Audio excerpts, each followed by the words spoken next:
clear tu zong zong te in zavain chibai kabuk la vek cheu ni e zaina video kan en ho tur le kan riak ho tur hi mizo tlangwal pakhatin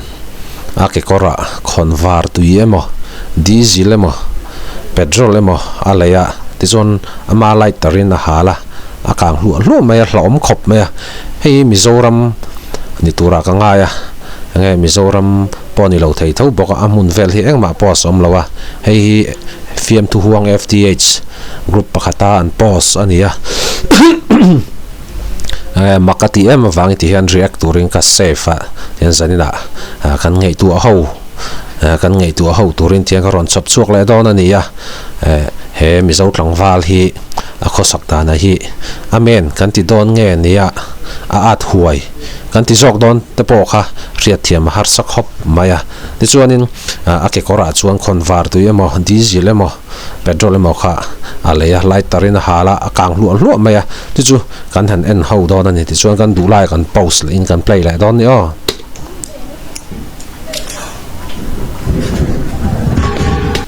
kha kan win karinga video khan ake kora khonwar tui emo diesel petrol emo kha le a hala kang nal khop me kang lu me he tlangwal he mizo tlangwal hi in so fatum deuh ni in ka sia atiana la ya milo video ro thla tem lo lak sakro ati ni ngai tur ni mo zeldin khanita ti chuanin an le ya hal che kha ama kha in vor vir ngal ta nal khop me vor vir da na po kha ti chuanin eng thil nge thleng zel kha i han en ho le te ngo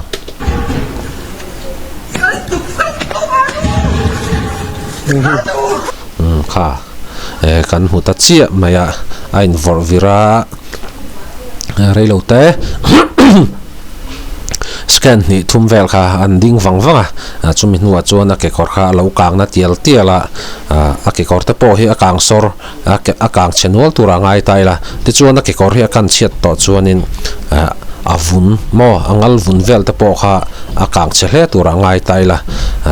poimo ber chu anun na chan lo hi alom pui om khop maya ti chuanin anu saltuk tin au chel chul mai ni mo ti chuanin a thian pa hian avachan vata puian the a ma se tui the kha heng tiang kang na sa to chuanin tang kai nep khop mai thini na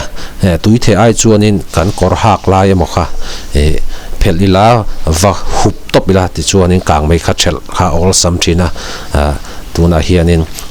athian pa hianin an chan vata tui an the deuh haka ma se omzia om lutuk lo te poni mai thaini video le zela kha aron ti lang lawa he video kanena kan drill rual om tura ka du ber chu heng tiang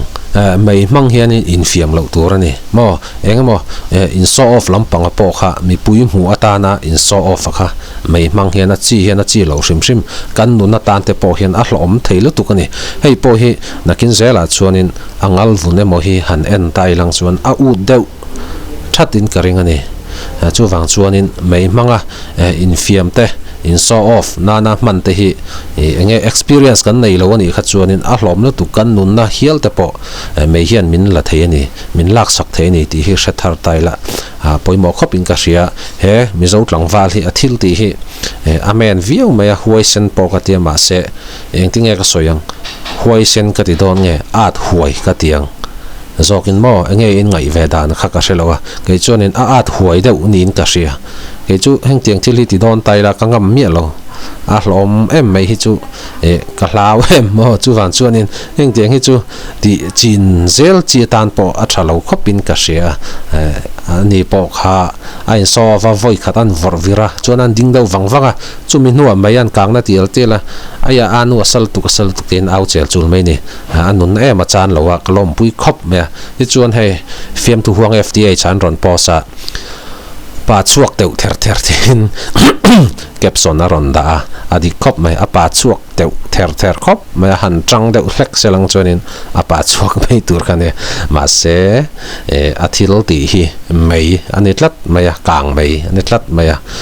atak sa vel a chemman lo tur ngai taila an chan ange mei te po hi an thel mit man tura ngai tai la engemaw thil thalo tak a thleng lo tura te po bei sei tai la a thaw me ti chuanin he mizo tlangwal thil ti hi a huai sen i ti nge nia a at huai i ti kha at huai i ti mo ingai dan kha comment section na te po lo soi ve ta la keima mi mal ngai dana chuanin hi chu tiang hi huai sen ka te lo at huai ka te kan nun na thapin heng tiang thil hi atia kai chuan ka ngai ni ti chuanin comment hi kan share te a boral to em tin ron comment a ti chuanin hlo me ti te nu te hi chu an hluasin mangan lai berpon anu kan ti zak mai ni tina ron comment a di khop me hi chu ambulance ri hian eng tin nge ati ron ti boka ti chuan hela hi poimo khop mai a mi a in an at man an choi seng lo ti zong anei ni khi ron ti hei chu di khop mai heng tiang mai manga infiam hi thil ti chi lo lu tu kan ni kan ti to kha ti chuan heta mola mei te chu akang du dai zo kang chu mola ron ti adi khop mai silonga kan kom thlang pa min hriat chu atir abial nu adu lu tuk la a in pek zialan tirnan amala hal vengota bon teng ha mai silonga i kom thlang pa chu bial nu adu lu tuk la in pek na in pek zialan tirnan amala hal vengota a po kha ti chi lo fuang ti chi lo khopang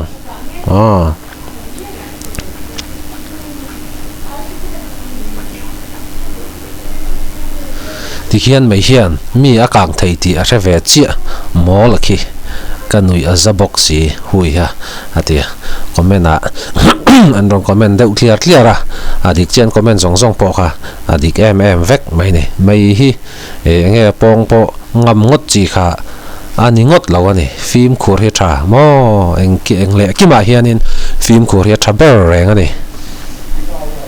le ti chuan top lam kan thei don tonga he video hi bul tanga top thlenga min lo en sak wangin I chunga lom thu ka soya subscriber te po kan pung chho ve seta ti chuan he video link hi min lo share dar sak vezel turin le like button te po kha min click sak vezel turin ka han so min ngen bok che ni